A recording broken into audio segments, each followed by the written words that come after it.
അധ്യായം അതിൻ്റെ 15-ാമത്തെ വാക്യം.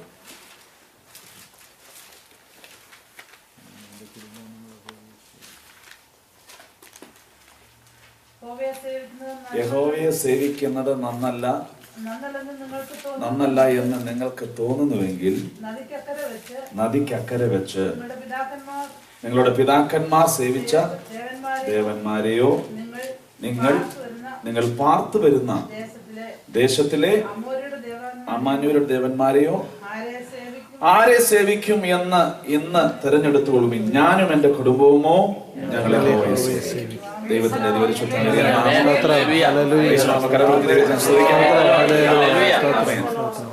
ദൈവത്തിന്റെ അതിപരിശുദ്ധമേറിയ നാമം ഈ നല്ല പകൽക്കാലം വാഴ്ത്തപ്പെടുമാറാകട്ടെ. ഈ സഭയിൽ കടന്നു വരുവാനും വിശുദ്ധ സഭായോഗത്തിൽ നിങ്ങളുമായി ഒരുമിച്ചായിരിക്കാൻ സർവകൃപാലുവും മഹാകാരുണ്യവാനുമായ ദൈവം ഒരിക്കൽ നല്ല സമയത്തെ ഓർത്ത് ദൈവത്തെ സ്തുതിക്കുന്നു. ഈ യോഗം പ്രസിദ്ധീകരിക്കുന്ന കർത്താവിന്റെ ശ്രേഷ്ഠദാസൻ pastor Roji Philip, pastor Jacob Ghosh അവറുകൾ, ജോൺസൺ അച്ഛൻ, കർത്താവിന്റെ ദാസൻ പ്രിയ എലിയാച്ചൻ, പാസ്റ്റർ എലിയാച്ചൻ അവറുകൾ, എബ്രഹാം ചാൻ, അങ്ങനെ എടുത്തു പറയേണ്ട പേരുകളാണ് എല്ലാവർക്കും കർത്താവായ യേശു ക്രിസ്തുവിന്റെ അൻപുള്ള നാമത്തിൽ സ്നേഹവന്ദനത്തെ അറിയിക്കുന്നു. വിശേഷാൽ ഇന്ന് ജലത്തിൽ സ്നാനപ്പെട്ട കർത്താവിനെ സാക്ഷീകരിച്ച സിസ്റ്റർ സ്മിതയെ ഓർത്ത് ദൈവത്തെ സ്തുതിക്കുന്നു. ആ കുടുംബത്തെ ദൈവം അനുഗ്രഹിക്കട്ടെ. ആത്മീക ഭൗതിക നന്മകളാൽ ആത്മീയ ജീവിതത്തെ കർത്താവ് ധാരാളമായി അനുഗ്രഹിക്കട്ടെ എന്ന് ഞാൻ ആത്മാർത്ഥമായി ആശംസിക്കുന്നു. നമ്മുടെ മുൻപിൽ വളരെ ചുരുങ്ങിയ സമയമുള്ളതുകൊണ്ട് മറ്റ് മുഖവരകളൊന്നും പറഞ്ഞ് സമയമെടുക്കാതെ ദൈവം ഏൽപ്പിച്ചൊരു ചിന്ത നിങ്ങളുമായി പങ്കുവച്ചതിന് ശേഷം വേഗത്തിൽ ഇരിക്കുവാനായിട്ട് ഞാൻ ദൈവസംഘം ശരണപ്പെടുന്നു. നാം വായിച്ച കേട്ട വാക്യം നമുക്കെല്ലാവർക്കും വളരെ സുപരിചിതമായ വാക്യമാണ്. നമ്മുടെയൊക്കെ വീടുകളിൽ വാക്യ ബോർഡുകളിൽ ഈ വാക്യം കണ്ടിട്ടുണ്ട്. ഞാനും എൻ്റെ കുടുംബവുമോ ഞങ്ങളെ യഹോവയെ സേവിക്കും. ഇത് യോശുവ പറഞ്ഞ ഒരു പ്രസ്താവനയാണ്. മോശയ്ക്ക് ശേഷം നൂന്റെ മകനായ യോശുവയെ ദൈവം തെരഞ്ഞെടുത്തു, നേതൃത്വ സ്ഥാനത്തേക്ക് കൊണ്ടുവന്നു. യോശുവയുടെ ദൈവം പറഞ്ഞു, ഇന്ന് ഞാൻ ജനത്തിന് മുൻപേ നിന്നെ വലിയവനാക്കുന്നു. സ്തോത്രം. അതൊരു ചിന്തയാണ്. ജനത്തിന്റെ മുൻപിൽ വലിയവനാണ്. യോഹന്നാനെ കുറിച്ച് പറഞ്ഞത്, ഞാൻ ദൈവത്തിന്റെ മുൻപിൽ നിന്നെ വലിയവനാക്കും. യോശുവയോട് പറഞ്ഞു, ഞാൻ ജനത്തിന്റെ മുൻപാകെ നിന്നെ വലിയവനാക്കും. യോർദാൻ പിളർന്നു മാറി വാഗ്ദത്ത ദേശത്തേക്ക് അവർ കയറി. യെരിഹോ കോട്ട പിടിച്ചു, ഹായ് പട്ടണം പിടിച്ചു, ഗിബയോൻ ദേശം പിടിച്ചു, ബാക്കിയുള്ള 5 കനാന്യ ദേശക്കാരെയും രാജ്യങ്ങളെയും പിടിച്ച് ദൈവം അവർക്ക് വിഭാവനം ചെയ്തിരുന്ന ദേശത്തിന്റെ കുറെ ഭാഗം യോശുവയുടെ നേതൃത്വത്തിൽ പിടിക്കുകയും ദേശം അവർക്ക് വേണ്ടി വീതം വെച്ചു കൊടുക്കുകയും ചെയ്തു. മോശയ്ക്ക് ശേഷം 2 പ്രധാനപ്പെട്ട നോമിനേഷൻ ആയിരുന്നു ഉണ്ടായിരുന്നത്. ഒന്ന് യോശുവ, മറ്റൊരാൾ കാലേബ്. കാലേബ് യഹൂദ ഗോത്രക്കാരനും വേറൊരു സ്വഭാവമുള്ളവനും യഹോവയോട് പൂർണ്ണമായി പറ്റി നിന്നവനുമായിരുന്നു. മോശ വിചാരിച്ചു മിക്കവാറും കാലേബിനെ ആയിരിക്കും ദൈവം തിരഞ്ഞെടുക്കുക. പക്ഷെ ദൈവം പറഞ്ഞു, എന്റെ ആത്മാവുള്ള യോശുവയെ തിരഞ്ഞെടുക്കാൻ പറഞ്ഞു. കാരണം ദൈവത്തിന്റെ ആത്മാവുള്ള ഒരുവനെ ചൊവ്വേന്ന രീതി വീതം വെക്കാനുണ്ട്. സ്തോത്രം. അതുകൊണ്ട് യോശുവയെ തിരഞ്ഞെടുത്തു. ലഭിച്ച സ്ഥലം പ്രോപ്പറായിട്ട് വീതം വെക്കുവാൻ തീരുമാനിച്ചു. യോശുവയുടെ പുസ്തകം 24-ാം അധ്യായം 1-ാം വാക്യത്തിൽ വരുമ്പോൾ ശേഖേമിൽ അവരെ ഒന്നിച്ചു കൂട്ടി. കണ്ടോ? അത് തന്നെ പറയാൻ ഒത്തിരിയുണ്ട്. ശേഖേമിൽ അവരെ ഒന്നിച്ചു കൂട്ടി. അതിന്റെ കാരണം എന്താണെന്നറിയാമോ? അവരുടെ പിതാവായ അബ്രഹാം കനാൻ ദേശത്ത് വന്ന് കയറിയത് അവിടെയാണ് യാഗപീഠത്തിന്റെ കല്ലിട്ട് അതിരുകല്ലിട്ടത്. അവിടെ ഇട്ട് കൂട്ടി. എന്നിട്ട് പറഞ്ഞു, നിങ്ങളുടെ പിതാക്കന്മാർ അന്യദേവന്മാരെ സേവിച്ചതാണ്. നിങ്ങൾക്ക് പലപ്പോഴും അത് കേട്ട അറിവുള്ളൂ. ഇത് നമ്മളെ ദൈവം ഇവിടെ ഒരു സ്ഥലത്ത് കൊണ്ടുവന്നിരിക്കുന്നു. നമ്മുടെ പിതാവായ അബ്രഹാമിനോട് വാഗ്ദത്തം ചെയ്ത ദേശത്ത് കൊണ്ടുവന്നിരിക്കുക. ഇവിടെയുണ്ട് 10 കണക്കിന് ദേവീദേവൻ.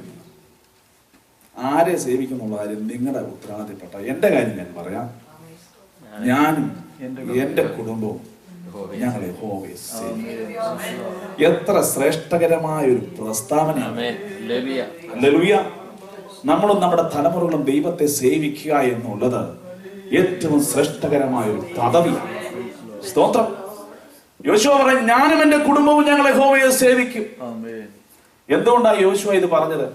സന്തോഷത്തിന്റെ ആധിക്യത്തിലാണ്? ദേശം കൈവശപ്പെടുത്തിയത് കൊണ്ടാണോ?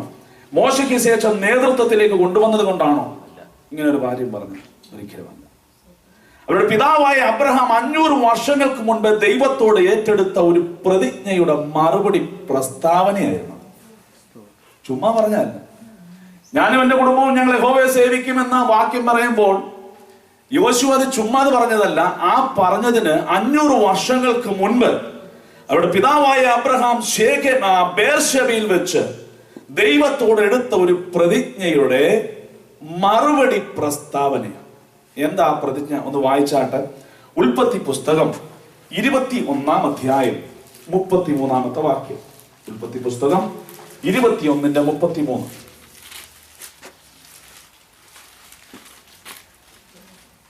നിങ്ങൾ എടുത്തു വരുമ്പോ സമയം പോകും, ഞാൻ അങ്ങ് പറയാം.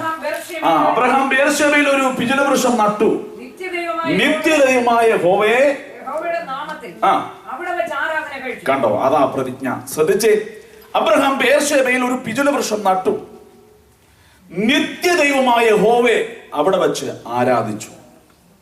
അബ്രഹാമിനെ ദൈവം കൽദയുടെ പട്ടണമായ ഊരിൽ നിന്ന് വിളിച്ചു വേർതിരിച്ച്, ഞാൻ നിന്നെ കാണിപ്പാനിരിക്കുന്ന ഒരു ദേശത്തേക്ക് പോകാൻ പറഞ്ഞു. അങ്ങനെ യാത്ര ചെയ്ത് 900 മൈൽ യാത്ര ചെയ്ത് ശേഖേമിൽ വന്ന് കയറി.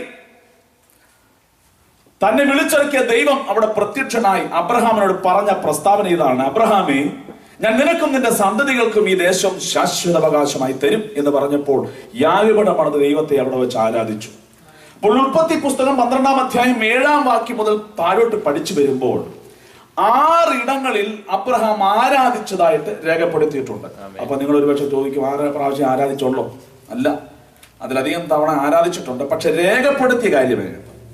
അതിൽ 1-ാമത്തെ ഇടം ഉൽപ്പത്തി 12:7 രണ്ടാമത്തെ ഇടം ഉൽപ്പത്തി 13:4 മൂന്നാമത്തെ ഇടം ഉൽപ്പത്തി 13:18 നാലാമത്തെ ഇടം ഉൽപ്പത്തി പുസ്തകം 21:33 ഉൽപ്പത്തി പുസ്തകം 21:33 വരുമ്പോൾ 5-ാമത്തെ ഇടമാണ്. 13-ാമത്തെ തന്നെ 3 ഇടത്തിൽ ആരാധിച്ചിട്ടുണ്ട്. അപ്പോൾ ഇത് 5-ാമത്തെ ഇടമാണ്. 6-ാമത്തെ ഇടം യെരൂശലേമിൽ മോറിയ മലയിൽ ഇസഹാക്കുമായി പോയിട്ടുള്ള ആരാധനയാണ്. അപ്പോൾ 5-ാമത്തെ ഇടമാണ് ബേർശേബയിൽ വെച്ച് നിത്യദൈവത്തെ ആരാധിച്ചു എന്ന് എഴുതിയിരിക്കുന്നു. അപ്പോൾ ഇതിനു മുൻപ് 4 പ്രത്യേക ഇടങ്ങളിൽ അബ്രഹാം ദൈവത്തെ ആരാധിച്ചതായിട്ട് കാണുന്നുണ്ട്, രേഖപ്പെടുത്തിയിട്ടുണ്ട്. അവിടെ ഒന്നും ഉപയോഗിക്കാത്ത ഒരു പദപ്രയോഗം 5-ാമത്തെ ഇടമായ ബേർശേബയിൽ ഉപയോഗിച്ചിട്ടുണ്ട്. മനസ്സിലായോ? ഇതിനു മുമ്പ് 4 ഇടങ്ങളിലും ഉപയോഗിക്കാത്ത ഒരു പദപ്രയോഗം 5-ാമത്തെ ഇടമായ നമ്മൾ വായിച്ച വാക്യത്തിൽ എഴുതിയിട്ടുണ്ട്. എന്താ പദപ്രയോഗം എന്നറിയാമോ? ഞാൻ നിത്യദൈവത്തെ ആരാധിക്കും. ആ പദമാണ്. എന്താ നിത്യദൈവം എന്ന് ഉദ്ദേശിച്ചിരിക്കുന്നത്? അതിന്റെ അർത്ഥം ഇതാണ്: സർവശക്തനായ ദൈവമേ, ഞാൻ അങ്ങേ ആരാധിച്ചതുപോലെ എന്റെ തലമുറകൾ അങ്ങേ ആരാധിക്കും. അങ്ങനെ ഞാൻ നിന്നെ ആരാധിച്ചപ്പോൾ നീ എനിക്ക് ദൈവമായിരുന്നിട്ടുണ്ടെങ്കിൽ എന്റെ തലമുറകൾ അങ്ങേ ആരാധിച്ചാൽ നീ അവർക്കും ദൈവമായിരിക്കണം. അതാ അതിന്റെ അർത്ഥം. ഈ അമേരിക്കയിൽ പാർക്കുന്ന എത്ര മാതാപിതാക്കൾക്ക് താല്പര്യമുണ്ട് നമ്മുടെ തലമുറകൾ നമ്മുടെ ദൈവത്തെ സേവിക്കണം, നമ്മുടെ ദൈവം നമ്മുടെ തലമുറകളുടെയും ദൈവമായിരിക്കണം? എത്ര പേർക്ക് താല്പര്യമുണ്ട്? ഈ താല്പര്യത്തിൽ അബ്രഹാം പറഞ്ഞു, നീ എന്റെ നിത്യദൈവമാണ്. അതിന്റെ അർത്ഥം, ഞാൻ അങ്ങേ ആരാധിച്ചതുപോലെ എന്റെ തലമുറകൾ അങ്ങേ ആരാധിച്ചാൽ നീ എനിക്ക് ദൈവമായിരിക്കുന്നത് പോലെ എന്റെ തലമുറകൾക്കും ദൈവമായിരിക്കണം. അതാ നിത്യദൈവമെന്ന് അവിടെ ഉപയോഗിച്ചത്. എന്തുകൊണ്ടാണ് അബ്രഹാം ഈ ആരാധനയുടെ പ്രത്യേകതയും ബേർശേബയിൽ പിചുലവൃക്ഷം നട്ടതും നിത്യദൈവം എന്നൊക്കെ പദപ്രയോഗം ഈ 21:33 ഉപയോഗിക്കുവാനുള്ള കാരണം എന്താ? അതിന്റെ കാരണം ഒന്ന് ചിന്തിച്ചിട്ട് ഇങ്ങോട്ട് വരാം. ഉൽപ്പത്തി പുസ്തകം 15-ാം അധ്യായം 7, 8, 9 വാക്യങ്ങൾ ഒന്ന് പെട്ടെന്ന് വായിച്ചാട്ടെ. ഉൽപ്പത്തി പുസ്തകം 15-ാം അധ്യായം 7, 8, 9 വാക്യങ്ങൾ. പിന്നെ ദൈവം അബ്രഹാമിനോട് ഈ ദേശത്ത് നിനക്ക് അവകാശമായി തരുവാൻ കൽദയ പട്ടണമായ ഊരിൽ നിന്ന് കൊണ്ടുവന്ന ദൈവം ഞാൻ തന്നെ.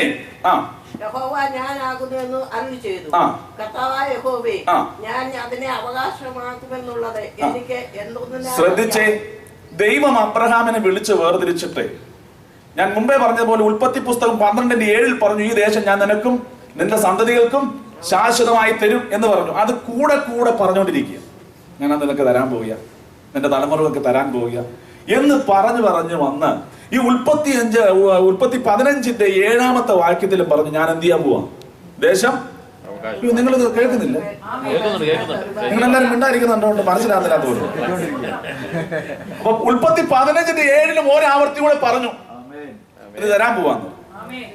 അത് പറഞ്ഞപ്പോൾ അബ്രഹാം തിരിച്ചൊരു ചോദ്യം, ഇത് ഞാൻ എങ്ങനെ കൈവശമാക്കും? സ്തോത്രം എന്ന് പറഞ്ഞാൽ എന്റെ അർത്ഥം എന്നാണെന്നറിയോ? കൂടെ കൂടെ പറഞ്ഞുകൊണ്ടിരിക്കാതെ ഒരു എഗ്രിമെന്റ് കഴിഞ്ഞ് തരാനാണ്. സ്തോത്രം. ഇന്ന് പകൽക്കാലം ആരാധന മധ്യേ നിങ്ങളോട് ആരെങ്കിലും ഞാൻ ദൈവാത്മാവിൽ ഒരു ദൂത് പറഞ്ഞിരിക്കട്ടെ, ഇതുവരെ പറഞ്ഞിട്ടില്ല, പറയുമെന്ന് അറിയത്തുമില്ല, പറഞ്ഞിരിക്കട്ടെ. പറഞ്ഞു കഴിഞ്ഞ് യോഗം കഴിഞ്ഞ് പോകാൻ നേരത്തെ നിങ്ങൾ എന്നെ വന്ന് കണ്ടിട്ട് ആലോചനയൊക്കെ ഇഷ്ടപ്പെട്ട് കൊള്ളാമെന്ന് തോന്നുന്നുമുണ്ട്, അതൊരു പത്രത്തിൽ ഇങ്ങനെ എഴുതി തന്നേക്കാൻ പറഞ്ഞ് അങ്ങനെ ഇരിക്കും. ഇതുപോലെയായി അബ്രഹാം ചോദിച്ചത്. സ്തോത്രം. കർത്താവേ, ഞാൻ അത് കൈവശമാക്കുമെന്നത് എന്തോന്നിനാൽ അറിയാമെന്ന്. ഇങ്ങനെ ഒന്നും ദൈവത്തോട് കയറി എന്ത് ചെയ്യല്ലേ? അവന്റെ തിരുവായി മൊഴിഞ്ഞ് പറഞ്ഞ ഊവെന്ന് പറഞ്ഞാൽ അത്രയോട്. പിന്നെ എഗ്രിമെന്റിന്റെ കാര്യമൊന്നും, അത് നമ്മുടെ ഇടപാടാണ് എഗ്രിമെന്റ്. സ്തോത്രം, സ്തോത്രം, സ്തോത്രം. അവൻ നമ്മളോട് ഒരു വാഗ്ദത്തം അറിയിച്ചിട്ടുണ്ടെങ്കിൽ അവൻ വാഗ്ദത്തങ്ങളിൽ വിശ്വസ്തനാണ് എന്ന് നമ്മുടെ ജീവിതത്തിൽ തെളിയിക്കുവാൻ നമ്മുടെ ദൈവം ഇന്ന് പകൽക്കാലം സർവശക്തിയുള്ള ദൈവമാണ്. അവൻ ഊവെന്ന് പറഞ്ഞാൽ ഊവ. അത് നമ്മുടെ ഗുണവുമാണോ നിറം നോക്കിയിട്ടല്ല, അവൻ വിശ്വസ്തനാകൊണ്ട് അങ്ങ് തരികയാണ്. അതിന് എഗ്രിമെന്റ് ഒന്നും കയറി ചോദിക്കണ്ട. പക്ഷെ അബ്രഹാം ഇവിടെ പറഞ്ഞു, ഇത് കുറെ പ്രാവശ്യമായി പറഞ്ഞു, ഈ പ്രാവശ്യം എനിക്ക് എഗ്രിമെന്റ് വേണമെന്ന്.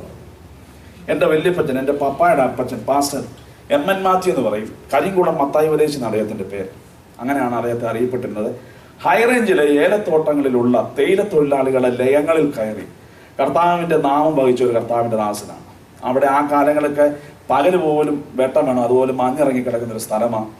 ആ തേയിലത്തോട്ടങ്ങളിലെ ലയങ്ങളിൽ കയറി കർത്താവിന്റെ വേല ചെയ്യുകയും അവിടെ ഇന്നുള്ള സഭകളെല്ലാം അപ്പച്ചന്റെ ശുശ്രൂഷയിൽ സ്നാനപ്പെട്ട് വന്ന ദൈവമക്കളാൽ ആരംഭിച്ചതാണ്. ഏതെങ്കിലും എൻ്റെ അപ്പച്ചൻ അങ്ങനെ അവിടെ ഒരു ശുശ്രൂഷകനായിരുന്നു. അപ്പോൾ നാട്ടിൽ ജീവിച്ച, അതായത് കോട്ടയം ഡിസ്ട്രിക്റ്റിലായിരുന്നു ഞങ്ങൾ അന്ന് താമസിച്ചുകൊണ്ടിരുന്നത്. പപ്പ ശുശ്രൂഷയിൽ അവിടെ ആയിരുന്നു. ഞങ്ങളെ കാണുവാൻ വല്ലപ്പോഴും അപ്പച്ചൻ ഹൈറേഞ്ചിൽ നിന്ന് വരും. ഇന്നാണ് യാത്രാ സൗകര്യം വളരെ കൂടിയത്. അന്ന് ഹൈറേഞ്ചിൽ നിന്ന് വരിക എന്ന് പറഞ്ഞാൽ നാട്ടിലോട്ട് പോകാന്ന് പറഞ്ഞൊരു പ്രൊസീജിയറാണ്, ഇവിടെ നിന്ന് നാട്ടിലോട്ട് പോകുന്ന പറഞ്ഞാൽ. അങ്ങനെ വല്ലപ്പോഴും അപ്പച്ചൻ ഈ മല ഇറങ്ങി ഞങ്ങളെ കാണാൻ വേണ്ടി വരും. അങ്ങനെ വരുന്ന കൂട്ടത്തിൽ ഒരു ദിവസം അപ്പച്ചൻ ശുശ്രൂഷ എന്ന സഭയിൽ ഒരു കുടുംബ പ്രാർത്ഥന നടത്തേണ്ടതായിട്ട് വന്നു. രാത്രിയോ കോട്ടേജ് വീട്ടിൽ അത് ആ സഭയിൽ ഒരു പ്രധാനി ഏൽപ്പിച്ചിട്ടാണ് വന്നത്. അപ്പം അപ്പച്ചൻ പറഞ്ഞ് ഞാൻ കേട്ട സംഭവം, നടന്ന കഥ തന്നെയാണ്. അപ്പം ഈ പ്രധാനി ഏൽപ്പിച്ചിട്ട് യോഗം നടന്നുകൊണ്ടിരിക്കുക, രാത്രി യോഗമാണ്. അപ്പം യോഗം അങ്ങോട്ട് ആരംഭിച്ചു. 1, 2, 3 പാട്ട്. മൂന്നാമത്തെ പാട്ടിനിടയ്ക്ക് ഒരു ഭൂതം അങ്ങ് ഇളകി. ഇപ്പം അങ്ങനെ ഭൂതം ഒന്ന് ഇളകുന്നതായിട്ടെങ്കിലും കാണുന്നുണ്ട്. ഇളങ്ങ് ഔട്ട് ഓഫ് ഫാഷൻ ആയെന്നപ്പോ ഇത് ഭൂതം ഇല്ലാഞ്ഞിട്ടാണോ ഇളകാഞ്ഞിട്ടാണോ എന്ന് എനിക്കറിയത്തില്ല. ഇപ്പൊ എങ്ങും കാണുന്നില്ല. സ്തോത്രം. എന്നാൽ ഈ നാട്ടിലൊക്കെ ഈ പാറശാലയിലൊക്കെ ചെല്ലാൻ വല്ലപ്പോഴും 1, 2 ഇളകുന്നുണ്ട്.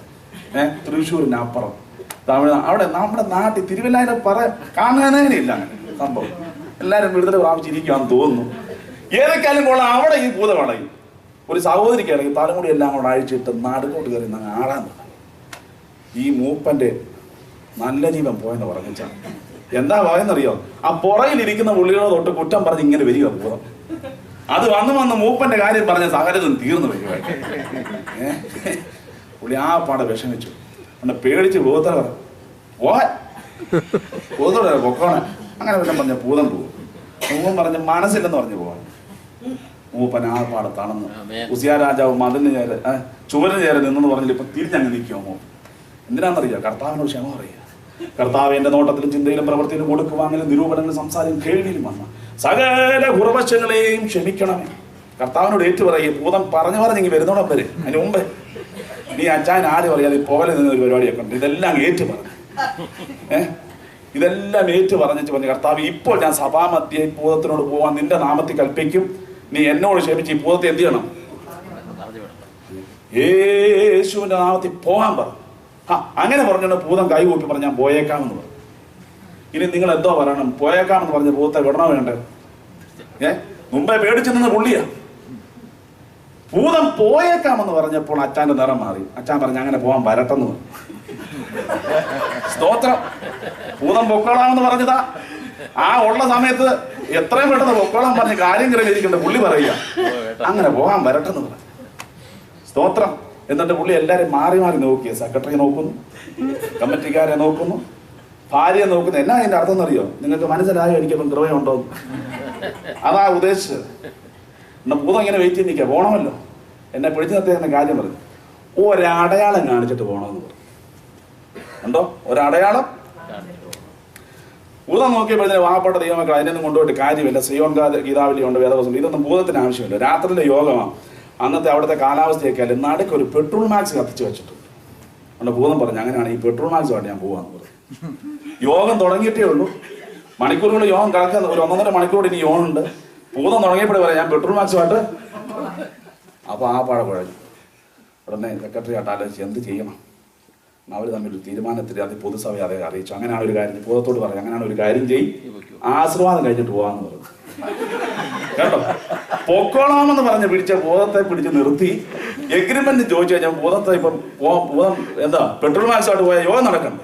ഉണ്ട് ഇവർ കൂടി ആലോചിച്ചോട്ട് തീരുമാനം പറയാം. അങ്ങനെയാണെങ്കിൽ ആശീർവാദം കഴിഞ്ഞിട്ട്, ഇതാണ് ഈ എഗ്രിമെന്റ് ചോദിച്ചാലുള്ള കുഴപ്പം, അടയാളം ചോദിച്ചാലുള്ള കുഴപ്പം. ഇതൊക്കെയാണ് ദൈവം പറഞ്ഞു, എടാ ഈ അബ്രഹാമിന്റെ അപ്പനായ ഇത് ഏറെ കണ്ട ഒത്തുവല്ലാണ് ഇത് ഫ്രീ ആയിട്ട് തരാമെന്ന് പറഞ്ഞപ്പോ പിന്നെ എഗ്രിമെന്റ് ചോദിക്കേണ്ട കാര്യമുണ്ടോ?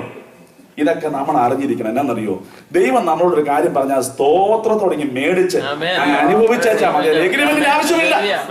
ഞാൻ ഇത്ര പറഞ്ഞു വന്നത് എന്താണെന്നറിയോ, അബ്രഹാം എഗ്രിമെന്റ് ചോദിച്ചു, തെറ്റായി പോയത്. പിന്നെ ദൈവം ഈ അബ്രഹാമായിട്ടൊരു എഗ്രിമെന്റ് ചെയ്യണ്ടേ? ഏത് എഗ്രിമെന്റ് ചെയ്യണ്ടേ? അല്ലേ, മനുഷ്യന്റെ നിയമത്തിലുള്ള എഗ്രിമെന്റ് ചെയ്യേണ്ടി വരുന്നില്ല. ദൈവത്തിന് ആരുമായിട്ടോ നമ്മളുമായിട്ടൊന്നും എഗ്രിമെന്റ് ചെയ്യേണ്ട കാര്യമില്ല. സ്തോത്രം. അപ്പോൾ ദൈവം അബ്രഹാമിനൊരു എഗ്രിമെന്റ് ചെയ്യണമെങ്കിൽ ആ കാലത്ത് അബ്രഹാം ജീവിച്ചിരുന്ന കാലത്ത് ചെയ്തു വന്ന ഒരു എഗ്രിമെന്റിലേക്ക് വന്നേ ഒക്കത്തുള്ളൂ. ഭൂമണ്ഡലങ്ങളെയും സകല ജരാചരങ്ങളെയും സൃഷ്ടിച്ച് സകലത്തിനും പേര് നൽകി അതതിന്റെ ഭ്രമണപഥത്തിലാക്കി വെച്ച സർവശക്തനായ ദൈവം മനുഷ്യന്റെ നിയമത്തിലേക്ക് ഇറങ്ങി വരാൻ. സ്തോത്രം. പക്ഷെ അബ്രഹാമിന്റെ ആ വാക്കിനെ ദൈവം കേട്ട് ശരി ചെയ്തു തരാം. 3 വയസ്സുള്ള പശുക്കിടാവ്, 3 വയസ്സുള്ള ആട്ടുകൊറ്റൻ, 3 വയസ്സുള്ള കോലാട്, പ്രാവിൻ കുഞ്ഞിനെ കൊണ്ടുവന്ന് പിളർന്നു വെക്കാൻ പറഞ്ഞു. അതാ നിയമം. ആ നിയമം ഒന്ന് ഞാൻ പറഞ്ഞുതരാം. അബ്രഹാമിന്റെ കാലത്ത് അങ്ങനെ ഒരു നിയമമുണ്ട്. ഒരു പുതിയ ഉടമ്പടിയിലേക്ക് കിടക്കുമ്പോൾ പക്ഷികളെയും മൃഗങ്ങളെയും സമത്തിൽ പിളർന്നു വെച്ചിട്ട് 2 പേർ തമ്മിലാണ് എഗ്രിമെന്റിലേക്ക് വരുന്നുവെങ്കിൽ ഞാൻ ഇവിടെ നിൽക്കും, മാംസങ്ങൾ പിളർന്ന് അവിടെ വെക്കും. ഞാൻ ഈ പിളർപ്പുകളുടെ നടുവിലേക്ക് അങ്ങോട്ടും അങ്ങേ കക്ഷി ഇങ്ങോട്ടും വന്ന് ഞങ്ങൾ ഒരുമിച്ച് ഒരു പന്തം കത്തിച്ച് ഈ മാംസങ്ങളുടെ നടുവിൽ നാട്ടുമ്പോഴാണ് ആ എഗ്രിമെന്റ് ഉറപ്പാക്കുന്നത്. ഈ എഗ്രിമെന്റ് ചെയ്യാമെന്ന് ദൈവം അബ്രഹാമിനോട് പറഞ്ഞു.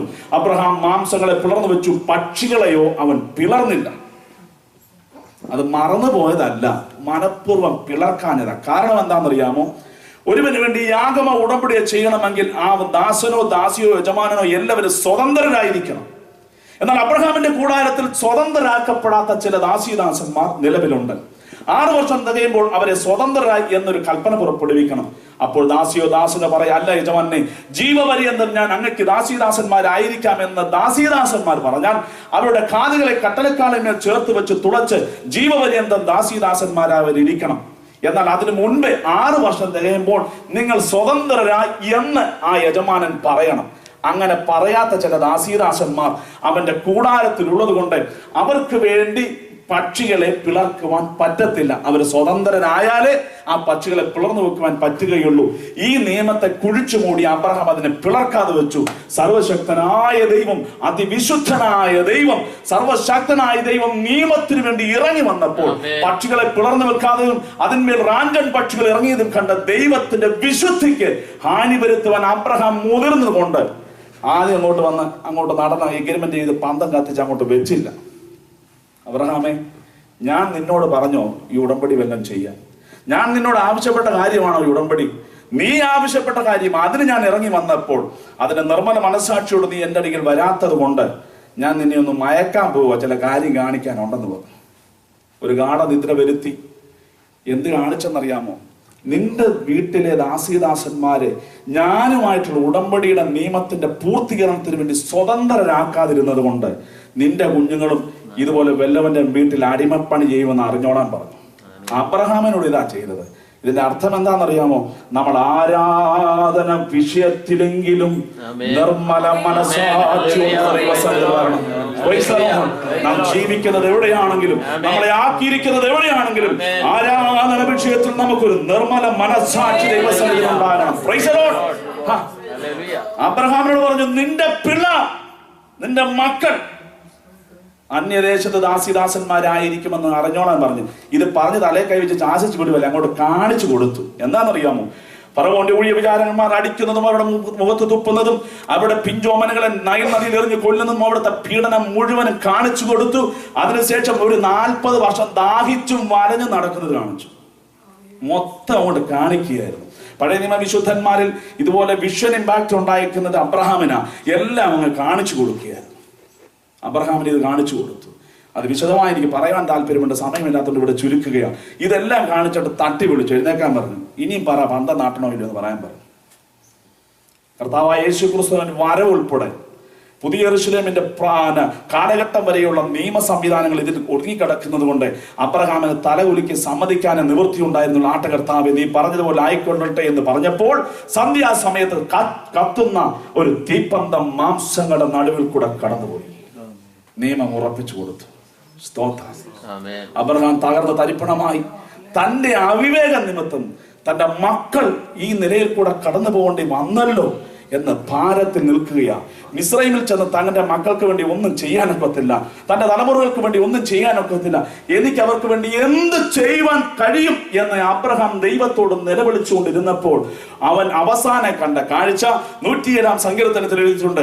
അവർ പാർക്കുവാനൊരു പട്ടണം കാണാതെ മരുഭൂമിയിൽ ഉഴന്നു നടന്നു, അവരുടെ പ്രാണൻ അവരുടെ ഉള്ളിൽ തളർന്നു, അവർ വിശന്നും ദാഹിച്ചു വരുന്നു. ഇതാ മനസ്സിൽ നിൽക്കുന്ന കാഴ്ച. എന്തോ ചെയ്യാനൊക്കെ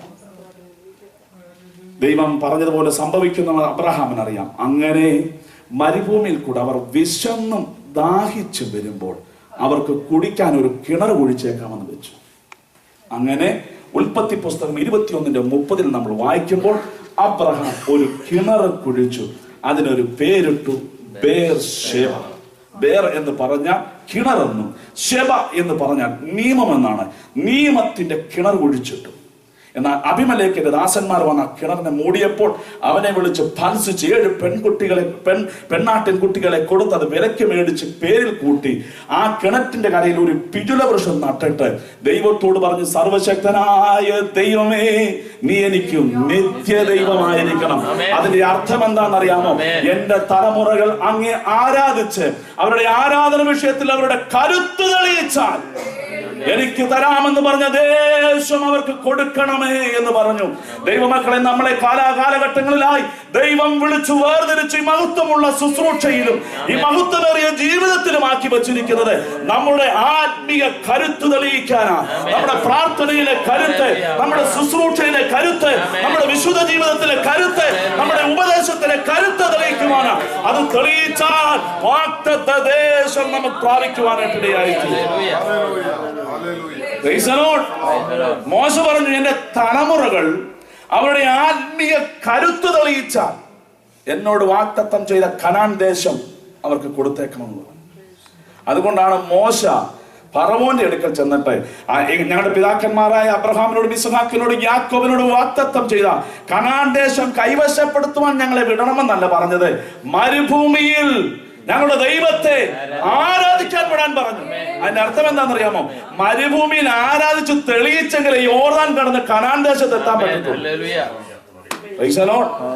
അതുകൊണ്ടാണ് മോശ എന്ന് പറഞ്ഞു, ഞാൻ ജനത്തെ മരുഭൂമിയിൽ ആരാധിക്കാൻ വിടണം. കാരണം മരുഭൂമിയിൽ കൂടെയുള്ള യാത്രയിൽ ആരാധന തെളിയിച്ചെങ്കിൽ മാത്രമേ ഈ അച്ചാമാർക്ക് അങ്ങേക്കരെ കയറാനൊക്കെ. ദൈവമക്കളെ, നമ്മൾ ദൈവസഭയിലായിരിക്കുമ്പോൾ, ആത്മീയ ജീവിതത്തിലായിരിക്കുമ്പോൾ ആത്മീയ സൽഗുണ സമൃദ്ധിയോടുകൂടെ ദൈവസന്നിധിയിൽ ജീവിച്ചെങ്കിൽ മാത്രമേ ദൈവം നമുക്ക് വിഭാവനം ചെയ്തിരിക്കുന്ന വാഗ്ദത്ത ദേശം പോകുവാൻ കഴിയുകയുള്ളൂ. അതുകൊണ്ട് നമ്മുടെ ആത്മീയ ജീവിതം ക്രമീകൃതമായി ദൈവിക ഉപദേശത്തിൽ അടിസ്ഥാനപ്പെടുത്തി അവൻ ജീവിതം നയിച്ചെങ്കിൽ മാത്രമേ വാഗ്ദത്തങ്ങളെ പ്രാപിക്കുവാൻ നമുക്ക് കഴിയുകയുള്ളൂ. മോശ ചെന്ന് ഫറവോനോട് പറഞ്ഞു, ജനത്തെ ആരാധിക്കാൻ വിടാൻ പറഞ്ഞു. സ്തോത്രം. ഈ പുള്ളികൾ അങ്ങനെ ആരെങ്കിലും ആരാധിച്ചോ? പറയാന്ന് വെക്കാണ്ട് ആരാധിച്ചോ? ഒറ്റ പുള്ളികൾ ആരാധിച്ചില്ലെന്ന്. ആരെവിടെ ആരാധിച്ചത്? ഇടയ്ക്കൊരു സ്തോത്രവും അല്ലേലിയൊക്കെ ഉണ്ടായിരുന്നെങ്കിലും ദൈവം ആഗ്രഹിച്ച പോലെ ഒരുത്തനും ആരാധിച്ചില്ല. സ്തോത്രം, സ്തോത്രം, സ്തോത്രം. ലവോദിക്ക സഭയുടെ കാലഘട്ടം എന്ന് പറയുന്നത് സഭയിൽ സമ്പത്ത് കയറുന്നതാണ്. ഒരുത്തനും ദൈവത്തെ ചൊവ്വ നേരെ ആരാധിക്കത്തില്ലെന്ന്. ആര് കാലഘട്ടത്തിലാണ് നാമം ജീവിച്ചിരിക്കുന്നത്? കുഞ്ഞാടിന്റെ രക്തം കൊണ്ട് വിലയ്ക്ക് വാങ്ങപ്പെട്ട വീണ്ടെടുക്കപ്പെട്ട ഇസ്രായേൽ മക്കൾ മരുഭൂമിയിൽ അവരുടെ ദൈവത്തെ ആരാധിച്ചു തെളിയിച്ചില്ല. 3 പേരെ മിച്ചം നിന്നുള്ളൂ. മോശയും യോശുവയും കാലേബും. ബാക്കി ഒരൊറ്റ വ്യക്തികളും നിലനിന്നില്ല. അവരെല്ലാവരും മരുഭൂമിയിൽ പട്ടുപോയി. കാരണം എന്താണെന്നറിയാമോ? ദൈവത്തെ ആരാധിച്ച് തെളിയിച്ചില്ല, ആത്മീയ കരുത്ത് കാണിച്ചില്ല. പകരം അവർ എന്ത് ചെയ്യുന്നറിയാമോ? മോശയ്ക്ക് വിരുദ്ധമായി ഒരു കമ്മിറ്റി ഉണ്ടാക്കി. മോശയ്ക്ക് വിരുദ്ധമായി കമ്മിറ്റി ഉണ്ടാക്കി അവന് വിരോധമായി മത്സരിച്ചു. ദൈവസഭയ്ക്കെതിരായി നിന്നു, നേതൃത്വങ്ങൾക്കെതിരായി നിന്നു. ദൈവത്തെ വേണ്ടതുപോലെ ആരാധിച്ചില്ല. കാളക്കുട്ടിയെ വാർത്തുണ്ടാക്കി അതിനെ നമസ്കരിച്ചു. ഇതാ യഹോവയ്ക്ക് ഒരു ഉത്സവമെന്ന് അഹരോൻ പറഞ്ഞു. ദീർഘം 35 വർഷമായിട്ടും ദൈവത്തെ ആരാധിക്കാതെ ജനം മരുഭൂമിയിൽ ഒന്നിനു പുറകെ ഒന്നായി സകലരും പട്ടുപോയി.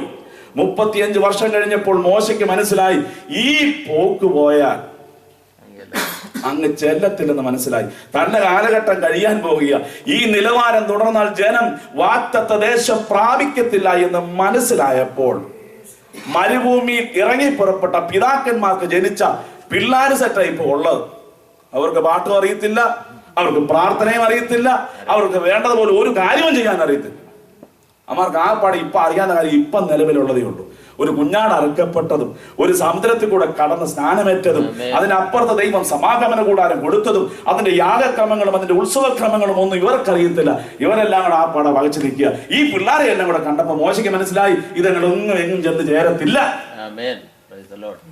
അവരുടെ ആ നിപ്പും അവരുടെ ആ നോട്ടും അമ്മാരുടെ നടപ്പും അമ്മാരെ ഉടുപ്പും എല്ലാം കണ്ടപ്പം പിടികിട്ടി, ഇതെങ്ങും ചെല്ലത്തില്ല. പിള്ളേരെ എല്ലാം കൂട്ടി മോശ വിളിച്ചു, മക്കളെ ഈ പോക്ക് പോയാൽ ഒരുത്തനും ഗതി പിടിക്കത്തില്ല. അതുകൊണ്ട് ഞാൻ പറയുന്ന ഒരു കാര്യം ചെയ്യാൻ പറഞ്ഞു. ബേരിലേക്ക് പോകാൻ പറഞ്ഞു. ഇത് വായിച്ചിട്ട് അത് വായിച്ചങ്ങ് നിർത്താൻ പോവുക. സംഖ്യാപുസ്തകം 21:16. സംഖ്യാപുസ്തകം 21:16.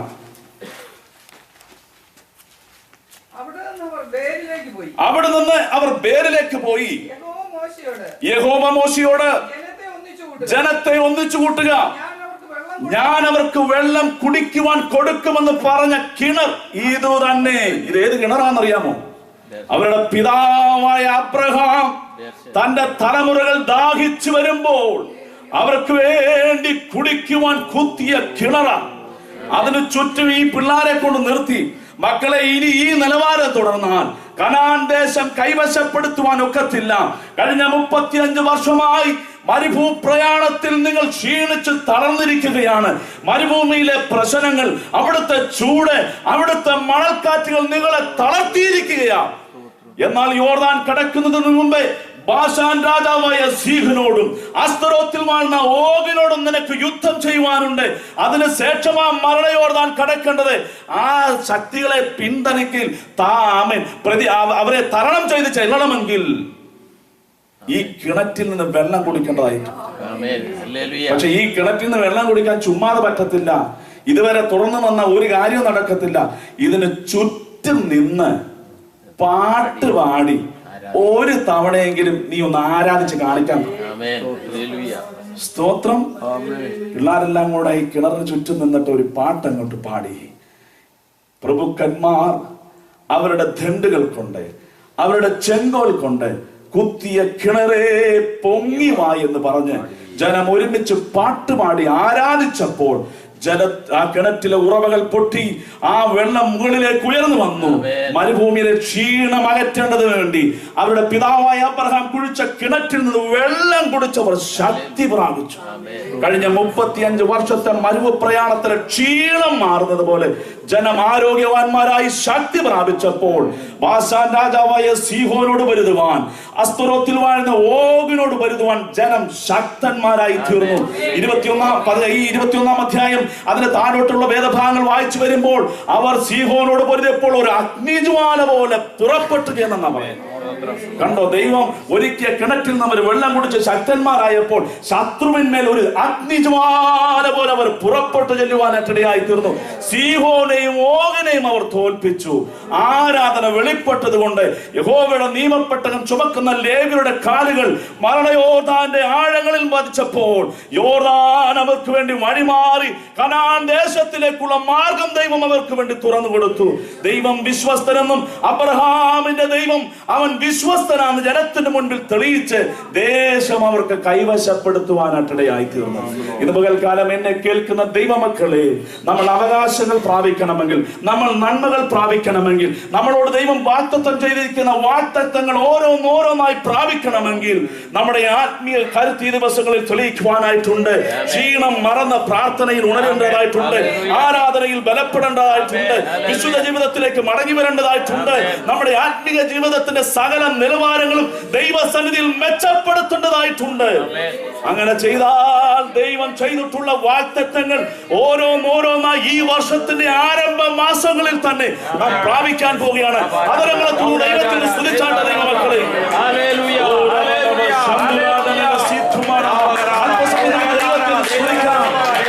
തന്റെ തലമുറകൾക്ക് വേണ്ടി ഒരു കിണർ കുഴിച്ചിട്ടിരുന്നുണ്ട്. മക്കൾ ബലപ്പെട്ടു അല്ലേ? അബ്രഹാം തന്റെ തലമുറകൾക്ക് വേണ്ടി ഒരു കിണർ കുത്തിയത് കൊണ്ട് തലമുറകൾ ബലപ്പെട്ടു. പിതാക്കന്മാരെ, മാതാക്കളെ, നമ്മുടെ തലമുറകൾക്ക് വേണ്ടി സമയത്തെ വേർതിരിച്ച് അവർക്ക് വേണ്ടി ഇടിവിൽ നിന്ന് നാം പ്രാർത്ഥിക്കുമ്പോൾ, ആമേൻ, സ്തോത്രം, ഈ മരുഭൂ പ്രയാണത്തിലെ യാത്രയിലെ ചൂടോ പ്രതികൂലങ്ങളോ പ്രശ്നങ്ങളോ അടിച്ചവർ തളരുമ്പോൾ, ആമേൻ, അതവർക്കൊരു അനുഗ്രഹമായി തീരട്ടെ, അതവർക്ക് ശക്തി പകരുന്നതായി തീരട്ടെ. ദൈവത്തിന് വഴികൾ അവരുടെ മുൻപിൽ തുറക്കുമാറാകട്ടെ.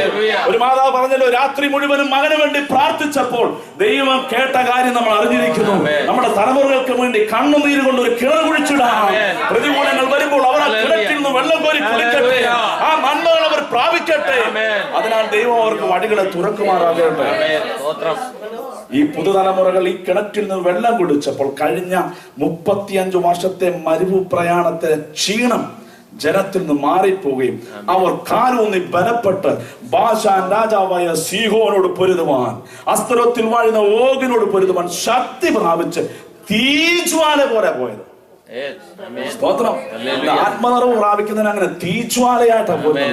നിനക്കെതിരെ വെല്ലുവിളിക്കുന്ന ശത്രുക്കൾ, നിനക്കെതിരെ വെല്ലുവിളിക്കുന്ന പിശാചുക്കൾ, നിനക്കെതിരെ വെല്ലുവിളിക്കുന്ന ആഭിചാര ദോഷങ്ങൾ, അന്ധകാര ശക്തികളിന്മേൽ നീ പരിശുദ്ധാത്മാഭിഷേകം പ്രാപിച്ച് ഒരു തീജ്വാല പോലെ പുറപ്പെട്ടു.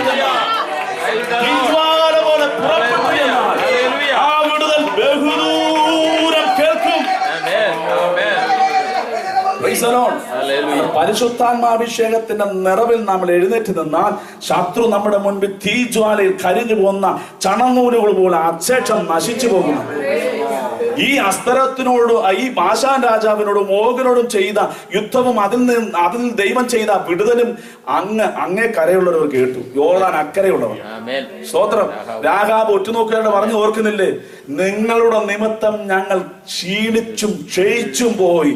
നിങ്ങൾ ബാശാൻ രാജാവായ ഓഗിനോടും ആ അസ്തരോത്തിൽ വാഴുന്ന സീഹോനോടും ചെയ്തത് ഞങ്ങൾ കേട്ടു. ഗിബെയോൻ നിവാസികൾ പറഞ്ഞു, നിങ്ങൾ അമോന്യ രാജാക്കന്മാരെ തോൽപ്പിച്ചത് ഞങ്ങൾ കേട്ടെന്ന്. കണ്ടോ, ദൈവം നിനക്ക് നൽകുന്ന വിടുതലുകൾ നിന്റെ ശത്രു കേട്ട് അവർ തളർന്നു പോകത്തക്ക നിലയുള്ള ചില വിജയം നമ്മുടെ മുൻപിൽ വരണമെങ്കിൽ, ആമേൻ, പരിശുദ്ധാത്മ പൂർണ്ണരായി നമ്മുടെ ക്രിസ്ത്യ ജീവിതം മുൻപോട്ട് നയിക്കണം. ദൈവം വിശ്വസ്തരായിരുന്നു. യോർദാന്റെ ശീഘ്രഗാമികളായ ഒഴുക്കുകളെ തടഞ്ഞു നിർത്തിയിട്ട് ജനത്തെ വാഗ്ദത്ത ദേശത്ത് കയറ്റി.